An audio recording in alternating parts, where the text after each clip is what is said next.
রব্বুল আলামিনের কাছে সকাল বিকেল সকাল সন্ধ্যায় তোমরা এই দোয়া পাঠ করবে, আল্লাহুম্মা আজিরনি মিনান নার।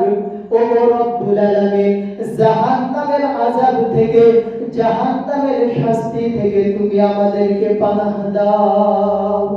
আল্লাহর হাবিব বিশ্বনবী সাল্লাল্লাহু আলাইহি ওয়াসাল্লাম তিনি বলেন, জাহান্নাম একবার আল্লাহ রব্বুল আলামিনের কাছে অভিযোগ করলো, নালিশ করলো, রব্বুল আলামিন আমার ভিতরে আগুনের এত তীব্রতা, আগুনের এত ভয়ঙ্কর অবস্থা, জাহান্নামের এক অংশ আর এক অংশকে খেয়ে ফেলে। সকলে বলুন নাউযুবিল্লাহ।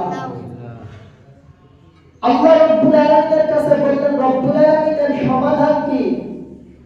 তখন রব্বুল আলামিন জাহান্নামকে বললেন, তুমি বছরে পৃথিবীতে 2টা নিঃশ্বাস ছাড়বা। কয়টি বলেন? 2টা। একটা নিঃশ্বাস ছাড়ার কথা বলা হয়েছে গরমকালে, গ্রীষ্মকালে, আর দ্বিতীয়টি হলো শীতকালে।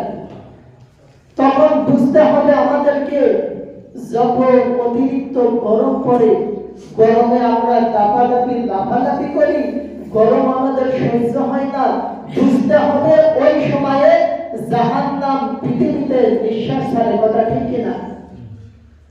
দ্বিতীয়ত হলো শীতকালে জাহান্নাম এই পৃথিবীতে নিঃশ্বাস ছাড়ে। অনেক সময় আমরা ঘর থেকে বাইরে হতে পারি না, শীতে আমাদের হাত পা কেউড়ি লেগে যায়, আমরা আগুন ছাড়া চলতে পারি না। অতিরিক্ত যখন শীত পড়বে, বুঝতে হবে জাহান্নাম এই পৃথিবীতে নিঃশ্বাস ছেড়েছে। কথা বলেন ঠিক কিনা? এজন্য ভাইরা আমার, বিশ্বনবী সাল্লাল্লাহু আলাইহি ওয়াসাল্লাম বললেন, তোমরা জাহান্নামের কাছ থেকে তোমরা পানাহ চাইবে, জাহান্নামের শাস্তি থেকে তোমরা পানাহ চাইবে, এবং রব্বুল আলামিনের কাছে সকাল বিকেল সকাল সন্ধ্যায় তোমরা এই দোয়া পাঠ করবে, আল্লাহুম্মা আজিরনি মিনান নার।